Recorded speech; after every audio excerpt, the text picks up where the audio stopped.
Hello, everyone. This is Adam Meister, the Bitcoin Meister, the Disrupt Meister.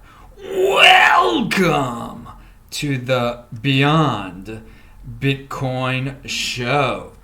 Today is August the 17th. 2019, and we are live again with a strong hand, long-term thinking, unconfiscatable. Bitcoin is the next Bitcoin. Personal responsibility is new counterculture. Deferral gratification, conviction, golden age, baby. We're going to talk about all of that today. Strive for greatness, people. Have ambition. Avoid mediocrity. Principles over practicality. All you people out there, check out yesterday's This Week in Bitcoin show, disruptmeister.com. Follow me on Twitter, TECHBALT. Trace Mayer was awesome yesterday. What can I say? It was a great one. It was a classic. And I'm happy that I'm back doing these shows live. I had to rearrange some things, but I roll with the punches here. I keep up my system. A new show every day. We're back to being live. Greetings from Palm Springs, California, says John Stromletis. I always mess up his name. Dude, I'm sure it's nice and warm down there. I'm in Tel Aviv. It is 10:30 at night here almost. So let's just start with Beyond Bitcoin. Remember, people, that we're going to talk about subjects beyond Bitcoin. It's not just about Bitcoin. It's about life in general. So I heard Yaron Brook mention the term second-hander, a second-hander, and it's an Ayn Rand term. And here, I looked it up and I linked to the definition below. I think it deals, I talk about second-handers a lot and avoiding that type of mentality. They have no concern for facts, ideas, work. They are concerned only with people. They don't ask, is this true? They ask, is this what others think is true? Basically, they want to fit in. And you know what I say here, fitting in is overrated. So yeah, they're one who cares about appearances. They live through what others think of them, not through their true accomplishments. A second-hander does not live through his true accomplishments. He lives through what people think he is accomplishing. So he'll lie about it, or he'll virtue signal about certain things that aren't even accomplishments. He fits in. In order to fit in, he'll give away to some noble cause that the mob thinks is noble, just to fit in, just to live through them, to virtue signal. And he's not proud of his own accomplishments, of what he really did to even earn that money that he gave away. He's just more concerned about what other people think of him. So he stands for nothing. He lives through other people. He's second-handed. So check that out. Check out that definition. I thought it was a very interesting term, and it pertains to what I talk about quite often. There's all sorts of ways. Anyway, the best way to support the show is retweeting my tweets on TechBalt, TECHBALT. TechBalt, TECHBALT. That is the epicenter of the Bitcoin Meister universe here. Bitcoin Meister universe, how ridiculous. But no, there's a few, again, the podcast are on sportsmeister.com. I've got all sorts of things out there, and you get all sorts of useful information that you can learn from and build on to make yourself a more productive individual. Because you want to be an individual. Fitting in is overrated. Pound that like button. All right, CNBC talks about a problem, compulsive spending. Compulsive spending, what is this? The average American has $38,000 in debt, a quarter of which comes directly from credit card charges. Ouch. In December 2018, consumer debt overall hit a record $4 trillion. Experts say a significant amount of this debt can be explained by what they call money disorders. According to Kluntz, many money disorders are often the result of underlying psychological issues like anxiety, depression, or trauma. He says that treatment requires that people think about their behaviors and feelings toward money. Okay, yeah, you definitely got to think about your behaviors. If you're depressed, don't spend money on stuff. Don't spend, again, stuff isn't going to help you become a better person, okay? Isn't going to make you a happy person, stuff. It's going to put you in debt, actually. And then it's a vicious cycle. At that point, you're going to be like, oh, I'm poor, I'm helpless. I need to get into more debt so I can get more stuff to make me feel better. So money disorders, I think they're trying to put it in a different perspective. Like it's something that they can't control themselves. Oh, I have this money disorder. No, you don't have long-term thinking, dude. So the real cure of money disorders is long-term thinking and not being impulsive and trying to find happiness through meaning instead of stuff and using your brain and understanding that you're an individual. You don't have to keep up with the Joneses, okay? But hey, some people do get a temporary buzz and they are $38,000 in debt. For those of you who are not in debt, this should make you feel very happy because the average American is $38,000. You're one step ahead of the game.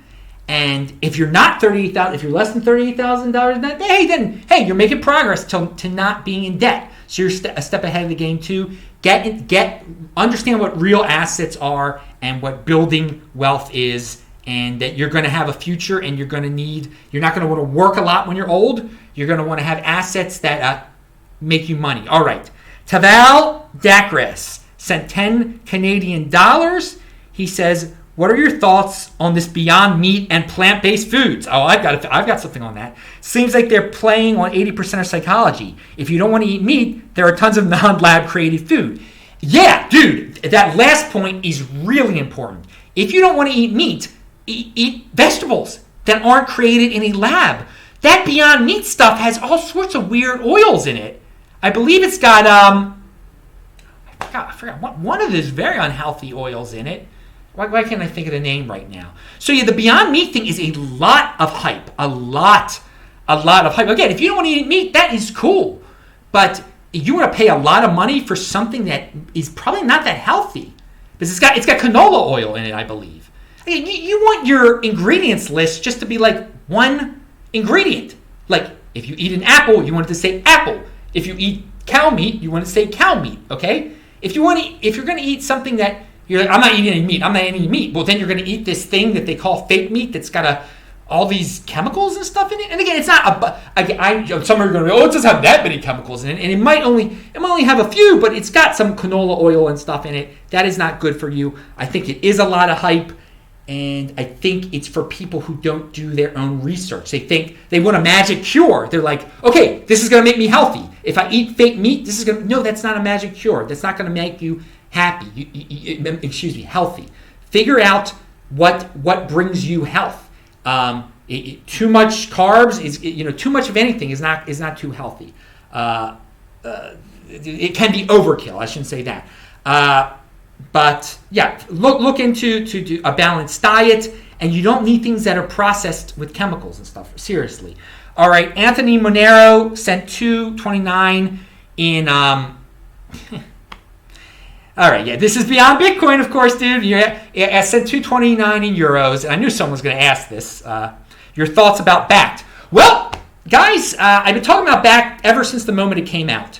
I said it was eventually going to happen, and that it's going to be good when it eventually happens. This is where the big boys play. It's just another step closer to it coming out, their announcement. Okay? So, again, I live in the year 2025. To me, it's already happened, and that's why I bought Bitcoin when it was cheap in 2016 and 14 and 13 and 15. Okay? So, guys, if it happens tomorrow, I know they just had a big press release. Great! They just had a big press release. If you've been following the story for over a year or whenever it's been, we knew the day was coming. It's going to happen. They're going to get in. They're going to need a lot of Bitcoin. It's going to happen. It's a positive. This is where the big boys play. You can complain that you don't have Bitcoin because Bakkt bought it all, but they haven't bought it all yet, and they haven't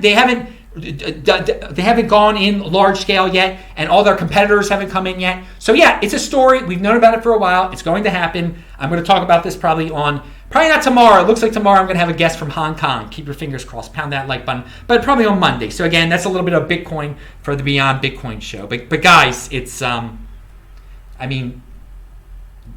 if you don't think tremendous financial organizations that can play all sorts of financial games with Bitcoin aren't going to get into it, then don't buy Bitcoin. Then you just think it's going to be the same amount of people who are just going to have it now that are going to have it in the future. Then I don't know why you're even interested in this. It's going to happen, okay? All sorts of huge players are in. That's why we say this is early still. It is early still. The big players aren't in. So it is a positive. I've been saying it's a positive all along.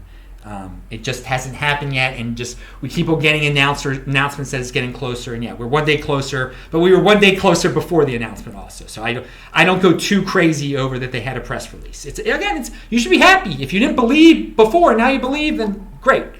I'm glad you got convinced through it. So let's move back to the Beyond Bitcoin show here. Again, Trace Mayer, he was great yesterday, so check that out if you want to learn more about Bitcoin. And he talked about gold for your golden holders. I do not agree with him on everything he said about gold. And a part of me wonders, I asked him a straight up question, what has a greater chance of 10xing? And he says Bitcoin. And then I said, why would any 25-year-old want to buy gold? Okay, but he likes to feel gold in his hands. I watched yesterday's show. A lot of leftists out there, they want you to sacrifice for the common good, or to sacrifice for others, that is moral, that is just, and they guilt you because of that. If you don't want to participate in a program where you are going to have to sacrifice for others, don't fall for it, people. Do not. Sacrificing for the common good is moral. Sacrificing for others, being forced to sacrifice for others, being guilted. If you want to do that, you can do that. But being forced to sacrifice for the common good, to sacrifice for others, is not moral. It is not right. And any philosophy that is based around forcing you to sacrifice for others, to guilting you into sacrificing for others, is not moral. So, with socialism, a lot of people call this a democratic socialism because it's being voted in. Everyone's voting. Everyone's voting to steal from businesses or to steal from others. Okay. Voting to steal private property is still theft, even if you're voting for it. Voting isn't some miraculous cleansing mechanism, okay? If you have a system where you can vote to steal from others, it's not a good system. It's theft, okay? So, no, voting does not make theft legitimate. It does not. And so there's going to be a lot of people who we voted in the socialism, or with democratic socialism, we get to vote to how much we steal from the gas companies or how much we steal from the 1%. No, that's not right. You're still stealing. It's immoral. The system is immoral. So that's the argument you bring up against socialism. Okay, yeah, sure, we're helping out poor people, but you can voluntarily help poor people. Forcing me, stealing from me to give to a group that you think is poor or you think is in bad shape, that's not right. You're still stealing from me. All right. And voting doesn't make it kosher, dude. It does not. It does not. And that's part of the trick that's out there. These people that put voting on a pedestal. Voting can be a very nasty mechanism. It's a nasty business, man. If you don't have checks and balances, if you're not in a republic, in a constitutional republic, if you're just in a pure democracy, that people are going to vote to steal from you. And that doesn't make it right. All right, just wanted to throw that out there. I'm sounding like Yaron Brook. I've been listening a lot to him, I guess. All right, let's see here in the chat what's going on there. Have you heard of the Israeli banned infected mushroom? No, I haven't, Baj, but there's a lot of bans here. And unfortunately, there are a lot of people on mushrooms and marijuana in Israel. Because it's like, this free liberal country where you get to kill yourself if you want to, I guess, or slowly kill yourself by doing things like that, poisoning yourself. I won't say kill yourself, but hey, it's your personal responsibility. If people want to get stoned all day and then complain, they can do that. That's their pick. Hey, but I don't know. Maybe the band's a good band. I'm not into new bands. And I haven't listened to music since November because my father died in November, and I'm in mourning, and I can't listen to music until the mourning period is over, which is a year after his death. So I haven't heard them. No, despite being in Israel, it's hard to learn about new bands if you don't listen to music. So Nerd2188 said, do you run a full node? No. Or mine? No, I will never mine. Never. No, why? It's not my thing, and I encourage people not to mine. It's a nasty business, and there's so many scams out there. And no, I don't have a house. I don't have a home. I go from place to place, so I don't have a full node set up at the home that I don't own. All right, because I don't have a place to set it up or anything like that, and I really don't. People are like, oh, running a full node is a great contribution to the Bitcoin ecosystem. There's a lot of ways to contribute to the Bitcoin ecosystem, and you can do it any way you want. You can do a new show every single day of the year. You can run a node. You don't have to contribute to the Bitcoin. That's the thing about Bitcoin. You don't have to contribute to Bitcoin at all. You don't have to be involved at all. Just holding is a great contribution to the Bitcoin ecosystem. That's what I just suggest for people to do, because I think long term, it'll improve the Bitcoin ecosystem, which is added bonus. But for themselves, holding Bitcoin is very beneficial for a person, incredibly beneficial for their long-term wealth. All right, so let us move on here. Okay, we talked about the voting, and I mentioned this on the show the other day, but how I have a system over goals. You want to set up a system. And if you have a good system, you're going to accomplish so much, and so much is going to come to you, and you don't have to worry about, you don't have to stress about your goal, okay? You don't have to stress about your goal. But sometimes your system is working when you hit a period where it's a pain to do it every day, to follow the system every day. You trudge through the challenge and you get it done. And that's an accomplishment. Every day you live up to your system is another accomplishment. So, for example, YouTube just changed everything. August 5th, they stopped doing a live show easy. And so it was a challenge, but I kept on doing a new show every day. I trudged through it. There were some frustrating times. And now, hey, look, I'm live again. And I had shows that weren't live that were freaking awesome also, man. Trace was awesome. So I've learned more about, I made my shows better. Best guest in the freaking space, pound that like button, of course. But I do like the tape shows, and they do give me a little bit more freedom when I have the option to do these tape shows. And I learned a new way of broadcasting live. I'm doing this a new way. So it's been very beneficial. And system over goals. You're really in motion. The system is all about, you're in motion constantly. So you're meeting new people. You're accomplishing new things that you never knew were your goals, that weren't your goals. You're just accomplishing and making yourself better. All right. Remember, pound that like button. Follow me on Twitter at TechBalt, TechBalt. Okay, moving on. A republic protects minority rights. In a democracy, majority can vote to steal from the minority or hurt the minority. There you go. For those of all you people who are minorities who are saying like, oh, democracy is the key.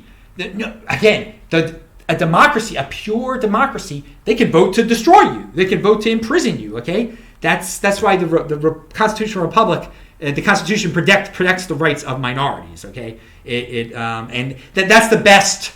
If there's going to be a government, and it appears that people need a government, that you want one that really protects the rights of minorities and protects freedom, protects people's freedoms, okay? Because democracy is just an overused term that people do not understand. They think it's just this feel-good term that cures everything, when in effect, it can cause incredible amounts of problems. It can cause minorities to be absolutely destroyed and wealth to be stolen. Scott Adams brings up a point about the mainstream media, or people in general. Some people like to package coincidences and turn them into conspiracy theories. And yeah, that's the best way. If you want to create a conspiracy theory, just find a bunch of coincidences and combine them all together and find a single thread in common with all of them and package them, and then you got your conspiracy there, because there are a bunch of coincidences out there. So yeah. Scott Adams made a very interesting point on that. I see we got a super chat. Hang on a second. I'm going to talk about Israel in 1 second. Why 2025 is such an important... No, it's not an important year. Anthony Monero sent €2.29 in euro. Why is 2025 such an important compared to other years? It's not. I pulled it out of my butt. I'm living in the future. I'm living in my mind already knows I'm in no rush. I don't care when it happens. I know it will happen. This has been my mentality since the beginning. I mean, there were people who were like, one day there's going to be SegWit, one day there's going to be Lightning Network, one day there's going to be all these things that are now in our past. And I knew they were going to happen, and that's why I got in. One day, there are going to be big, huge stories on TV about Bitcoin. I knew that was going to happen one day. One day the masses are going to know about Bitcoin. And then that happened in 2017. One day there'll be there was a time when no gold bug would talk about Bitcoin. There was a time when none of the doom and gloom channels would talk about Bitcoin. I knew all of that was going to happen. Go back into my archives this was some of the stuff I've been retweeting on Twitter from 2015 and 2016. I've been saying all of this stuff is going to happen eventually, okay? Some of it has already happened now in 2019. If you know all this stuff is going to happen with Bitcoin, it centers around Bitcoin, that Bitcoin is going to be bigger than the freaking internet, then you really you have no excuse for not getting as much Bitcoin as possible. So what I did was I got as much Bitcoin as possible that I felt was going to make me an incredibly rich person one day. Okay? And so that's why I live in the future. I know that these things are all going to happen eventually. So in the present, I want to position myself in a way so that I will in the future I will be very happy. So so 2025 is not a necessarily important year. It's just a year in the future that most of you can't even grasp because most people don't have long-term thinking. Again, one of the simple exercises I developed in 2016 was 2020 long-term thinking. It wasn't that long, I focused on a specific event, the Bitcoin halving. Hold on to your Bitcoin till 2020, I said, and you're going to be very happy. You just have to learn the technique of not being impulsive and deferral of gratification. So all the things I've just said are just enforcing my strong belief in creating a life system around deferral of gratification and long-term thinking and not being impulsive. You'll be a very healthy person and a very happy person. All right. And again, 2025 is after the 2024 halving even. So, but it'll be great. So when I'm running around Israel, I saw this I guess it's a building that the Likud, which is a political party, owns. 3 huge posters of Netanyahu with Trump. One of the posters, and the other poster. I mean, these are tall as a tall building. Netanyahu with Trump, Netanyahu with Putin, and Netanyahu with Modi, the prime minister, or whatever he is, prime minister of India. Is that what his title is? Prime minister of India. Anyway, it's the way what he's doing. He's marketing to the voters that want to see a leader with power. That means a lot to some people. They pick their leaders because they are affiliated with strong international leaders. So that's what he's going for. Because a lot of people are like, what, people like Trump in Israel? Well, some people do like Trump in Israel. People like Modi in Israel? Well, they probably don't exactly know who he is, but they see their leader of a 7 million person nation standing with a man who is a leader of over a billion person nation, and they're like, well, that guy's an Indian, and he's in charge of a billion. Well, that's a pretty serious candidate. And then, of course, with Putin, there's a lot of people that probably do not like Putin here, but they know he is serious and he is powerful. So this is a technique they use in politics in Israel, a persuasion technique. And again, I'm not into the whole. And in Israel, you vote for a party, and he's the leader of the Likud party. And this is a way, because there's so many small parties, and what they try to convince you of is you're throwing away your vote if you vote for one of these small parties. For me, I think it's cool if you want to get a small party into the Knesset, but it's another voice. But the other technique is you want a serious party, and a serious party is a man that's standing there with these 3 powerful leaders. So this is what I see on the streets of Israel. The election is coming on in a month. In September 17th, I believe it is, so maybe I'll see more signs.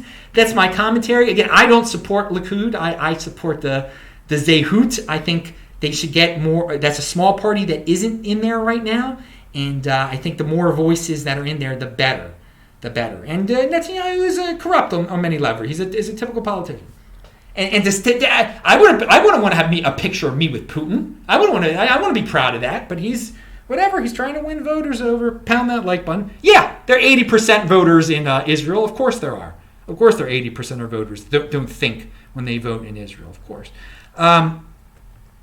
Let's see. There's all sorts in Israel. All sorts of there's Communist Party in Israel, too. That's actually in the Knesset. They're, what's their name? They only have like 4 or 5 seats. And they might say they're not communists, but they are. What's their damn... I forgot their name.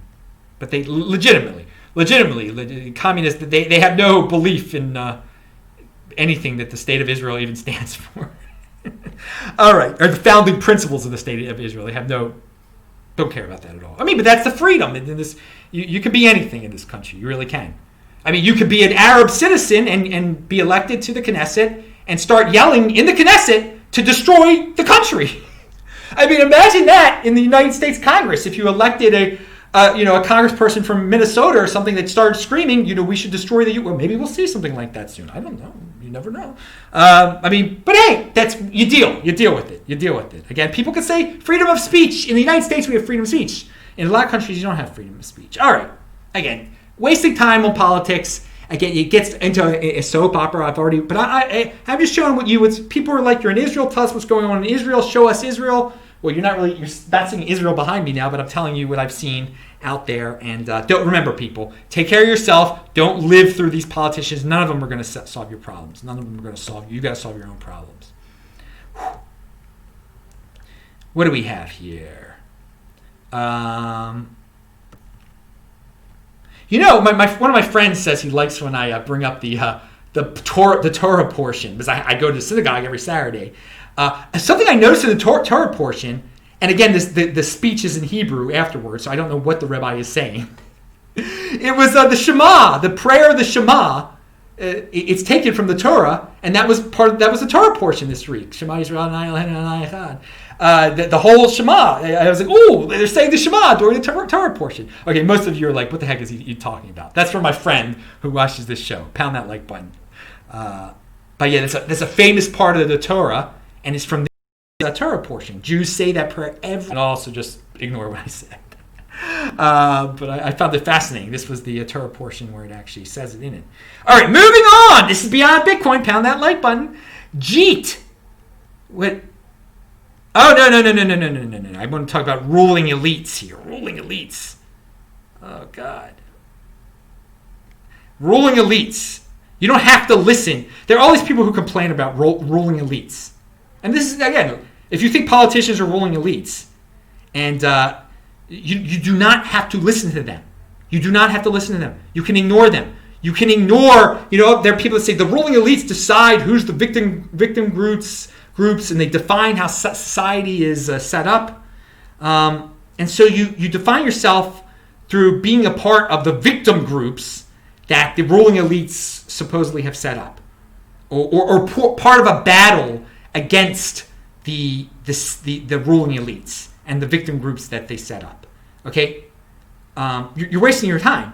I mean, what would happen if you just ignore all of that stuff and act in your best personal interest? Okay, it involves not being a cog in a machine, which is the simple answer. Most people opt to being a cog in the machine to be comfortable. Okay, and then just complain about the machine itself, like, oh, the ruling elites control this system, which I am a cog in. It's so unfair. It's so wrong. I'm going to waste my time complaining about it.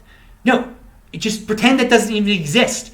Do what is best for you without hurting other people. Individualism is the accomplishment. So the next time you hear these people, and there's so many people on YouTube that are like, oh, we must overthrow the ruling elites. We must change the ruling elites. We must change the victim groups that they set up and define who the true victims are. We're the victims. It's really... No, just ignore all that stuff and do what is best for you and just laugh at all that stuff. Like, okay, yeah, the people in the machine who depend on all that, I guess they got to worry about being a cog in the machine and who's the elite and who's in charge of the machine and who's the victim in the machine. But if you just take yourself out of the machine and you're an individual and you focus on your own accomplishments and you're in motion, you're fine. And again, if you're in a city where it's just dominated by some system, you can move.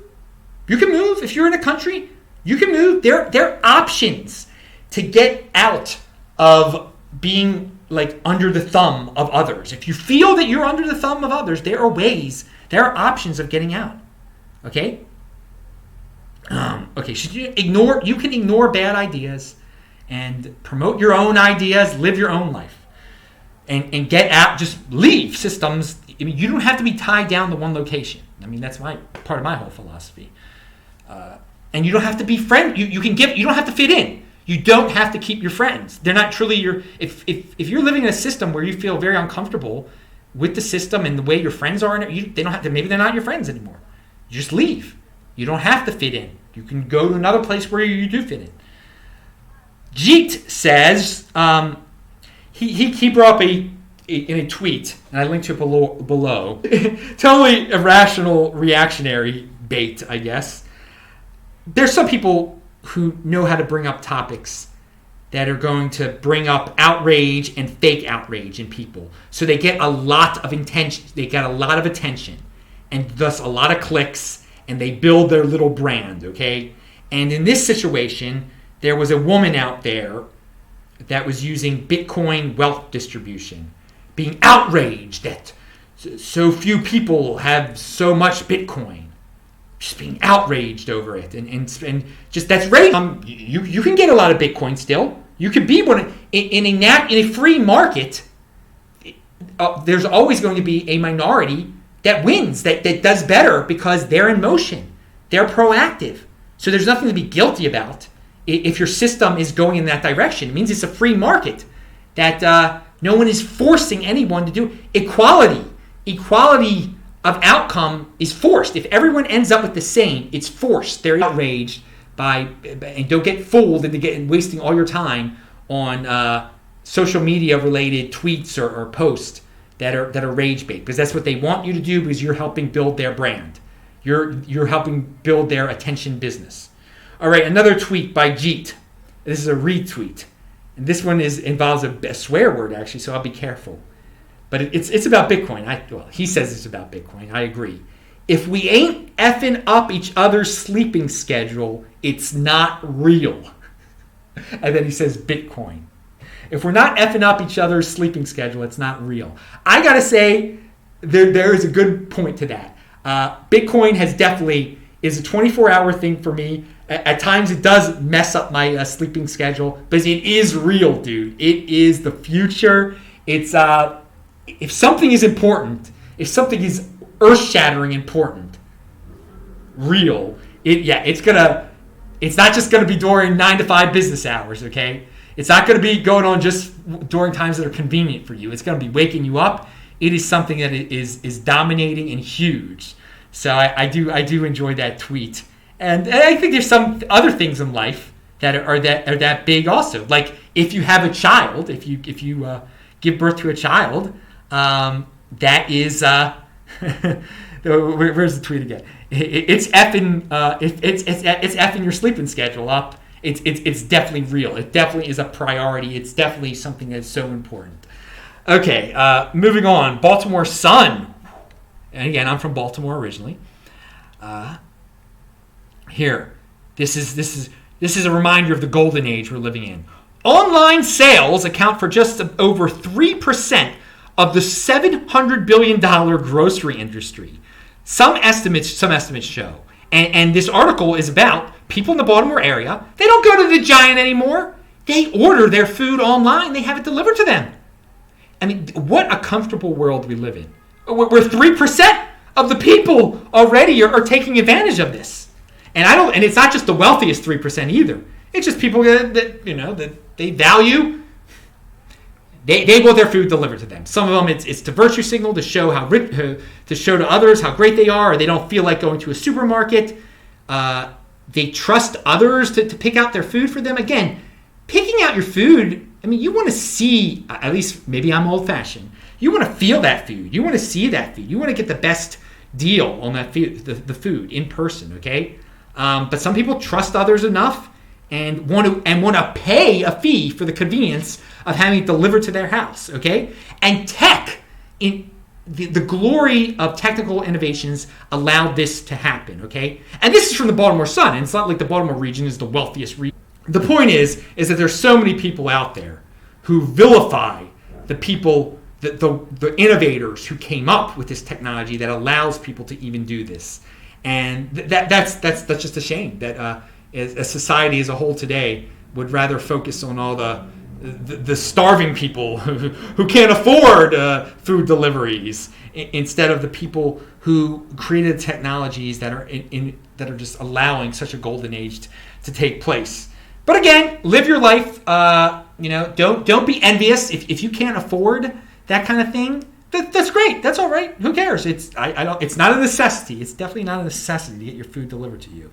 I think it is waste. I definitely think it is a waste. Now again, if your time is that valuable, then there's a legitimate point to it. Okay, but we are living in a golden age. For all those people say, "Oh, it's such a sad time." No, it's really not. The conveniences. I mean, 100 years ago, you had to kill your own animal and then or grow your own food, or 200 years ago, whatever it was. And now you just push a button, and the food comes to you. And Teval says, do you believe minimum wage should exist? And I absolutely do not believe it should exist. It should not exist at all. No, it's forcing private businesses into paying people. Private business should be able to pay whatever they want to pay. It's force. It's market manipulation. It's total government interference. It's a travesty. It's a complete travesty. I'm completely against minimum wage. All right. What else do we have here? But most people can't say that because they want to fit in with their friends and they think they're going to get fired from their job if they say something like that. Which, I mean, again, there's no emotion behind it. It's just it's pure money. I mean, it's theft. When the government says, business, you must pay your employees this much. You must take away this much of your revenue and distribute it to your employees instead of repaying yourself. So it's unnaturally messing with the natural business cycle. And when there's always cost to that, then the entrepreneur will hire less people but then the government will force him to hire a certain amount of people. Then he'll just go out of business, and you'll have one less innovator, one less business, and that's just bad. All right, when it comes about in such an unnatural way. If a business fails on its own, that's good. And, competition destroyed it. Compete, don't complain. Well, that's complaining. When you force a minimum wage onto a business, that's giving in to the complaints and not allowing a business to compete naturally. It's putting some unnatural restraint on it. Now, going on to what's this? I'll talk about this again. No. We'll talk about. Well, yeah, there was a climate change guy on Ben Shapiro. Okay, and I don't agree with the climate change. He went again. If you think climate change is man-made and everything, he brought up things that you as an individual can do, and let there be a debate about climate change. If people are truly scared about climate change, there are so many things that individuals can do without being forced to do these things. Okay, without being forced. Without the government saying some mandate change, forcing you to change this. You can construct arguments and logical reasons why you as an individual, it might be better for you to do X, Y, and Z, and it will be better for the environment, but it will be better for you also. Okay? So there's ways that individuals can benefit from doing things that are also positive for climate change. Okay? But this is what and you can watch this Ben Shapiro, and I give Ben all the credit in the world for having someone on the show that disagrees with him. And a commenter said this. While the vast majority of this guy's rhetoric is nonsense, there's exactly one reasonable idea if we were to distill it all down. If each individual took a small action toward a goal, it would have an enormous effect. The key is pursuing that among individuals and not subversion through government action. Okay? You don't need the government action. You individuals can decide on their own. Educate the people on the world problems. Explain how they can choose to change and how that change may be good for their health. So again, this guy was saying that people should just give up eating meat. And if everybody gave up eating meat, that this would affect climate change. And he gave good reasons, not that I agree with, but why you should stop eating cows or not eat as much cows or not eat as much this, that, and the other, and how that could be healthier for you. And then the law, if people voluntarily did that, if they knew they were making themselves healthier, then it would help this guy's greater cause of making the earth healthier. And perhaps it really does make the earth healthier. But again, he wasn't saying have the government force this upon people, and that was respectable. That is respectable. So if you think the end of the world is coming for whatever reason, but individuals can make choices that will make themselves better individuals, and at the same time it will, stop the end of the world, then share the argument. Compete in the marketplace of ideas. Go ahead. You don't have to force it upon people, to have the government force your ideas upon people. And so speaking about food, and maybe this is good for climate change also, we were talking about offal last week, okay? And Americans are so wasteful with their food, and that in some countries, there's a cow, they kill the cow, they eat every single part of that cow. America, no, that is the complete opposite. What happens here? So maybe, according to that Ben Shapiro guy's theory, he didn't talk about offal at all, but how about if we just, everybody started to realize, like, wait a second, these hearts of turkeys taste great.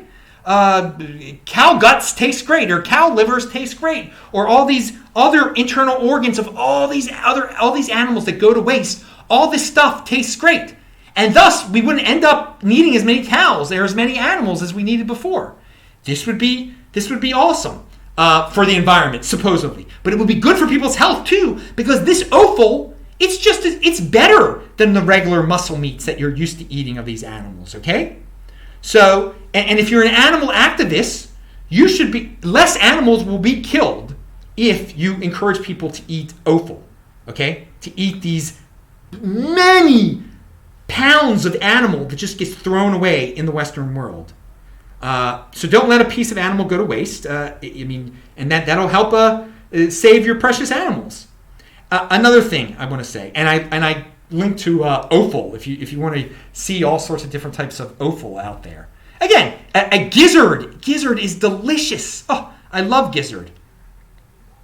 But and imagine if some people just don't know to even try gizzard.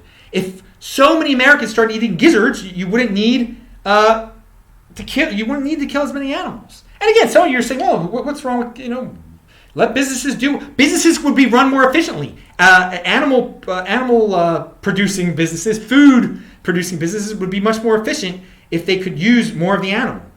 It would save them money. It would be good for everyone. Hey, another thing, going back to someone mentioned the fake meat thing before, talking about this golden age that we're living in, and everyone trying to vilify the age that we're in, and that people doing medical research is bad, or research on animals is bad, and et cetera, et cetera. They're getting close to where they're going to be able to grow animals without brains, just pieces of animals in the lab.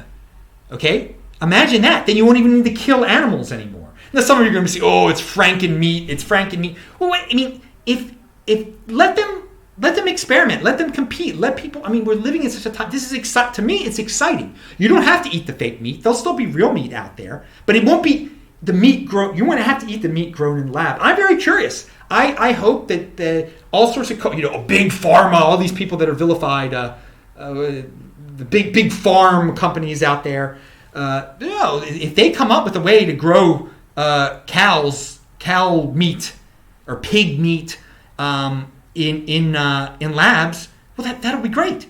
That could, everyone says there's a huge hunger problem in Africa or wherever. Then if they can just grow meat in labs, you can set up a lab in Africa or whatever and grow all the food you want, all the meat, the healthy meat you want. And so I find this fascinating, and we don't hear about it that much because so much of it is vilified. But let them keep trying to get closer to growing animals, because you're not killing an animal that way. Nothing is being hurt or there's no moral argument against it at that point if you're just taking some cells and then it turns into a slab of turkey or a salmon slab. Okay, it seems there's some and we'll see how it interacts with the human body and everything like that. But if people want to experiment with themselves and be guinea pigs and eat it, be my guest, whatever. Okay, but if there's some. Never mind. We're not going to get into that. But I find it fascinating. And let me see. Oh, my God. People have been saying things. Okay. No, that's just a comment there. Never stop, stay in motion, said Nerd 2188. Dude, I don't intend on stopping. I'm going a million miles per hour, even at 11 o'clock at night here in Tel Aviv. If you've met me in person, you know that I'm always going balls to the wall, baby. A million miles per hour. Pound that like button. Native Americans had no crops and used every part of the buffalo. Nothing wasted. Yep, Baj, that is the truth, man. Nothing wasted. That's a way to live your life. I mean, you don't have to. I don't waste. And think long term. All right. So we talk about climate change and Offal. No, we're not going to talk about that. Nah, we won't talk about that one either. Let's keep going. I don't know. We'll save that for next time. As I think I've been talking quite some time here. Let's this. James Clear says, habits will form whether you want them or not. Whatever you repeat, you reinforce. Whatever you repeat, you reinforce. This is true. So you want to, again, that's why if you set up a system, make sure it is a healthy system. Definitely making sure it's a healthy system, because it becomes a habit. It definitely becomes a habit. So be careful with those habits. Be careful with those not so healthy things you're doing, because if you start getting addicted to them, well, the habit will form. Whatever you repeat, you reinforce. So try to repeat the good stuff. If something is successful, do it again. All right. And we'll do that. We'll do that one next time. There's so much here. All right. I'll leave it with this one. There are a lot of people out there. They get degrees, okay, from universities, and they feel like the degree is going to magically entitle them to a job. And I think people are convinced of that. Like, if I get this degree, any degree, I'm going to automatically get a job. And that is just not the way things work out anymore, okay? And that's why people pay so much for these degrees, because they think, well, if I get a degree, it could be a degree in anything, I will get a job, I will be entitled to X, Y, and Z. You are entitled to nothing if you get a degree, okay? So with that in mind, though, here's a tweet from Safadine. Almost anything you want to learn is online for free, or just 1% of the price of a college degree. Paying for college is choosing to massively overinvest in credentials at the expense of learning. Okay, so if you really want to learn, you can learn for free.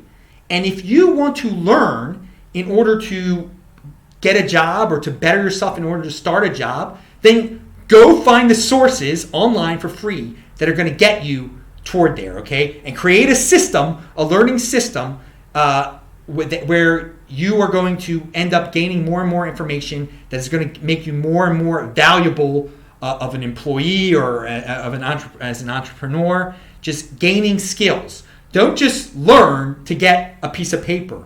Learn as part of your system of improving yourself, okay? And again, if you're really interested in learning, it is all out there. You do not have to pay for it. So don't make up, after 4 years, don't say like, oh, I was ripped off. No, I mean, you beforehand, you were entitled to nothing. It wasn't going to be a magic, everybody wants a magic pill that's going to fix everything. A degree is not that magic pill. It takes work and dedication and having some sort of system and improving yourself, okay? And you can do that for a lot cheaper than what colleges charge right now. So think of it that way.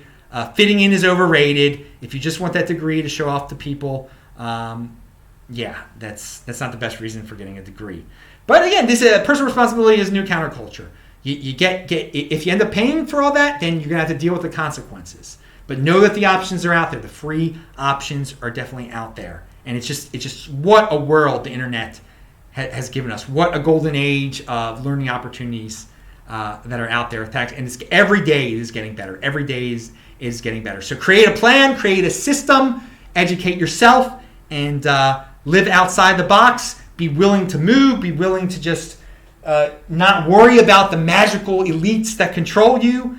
Control yourself, baby. Pound that like button. Bang that bell button. I'm Adam Meister, the Bitcoin Meister, Disrupt Meister. Subscribe to the channel, like this video. Click on those squares that hopefully are going to appear if you're watching this taped.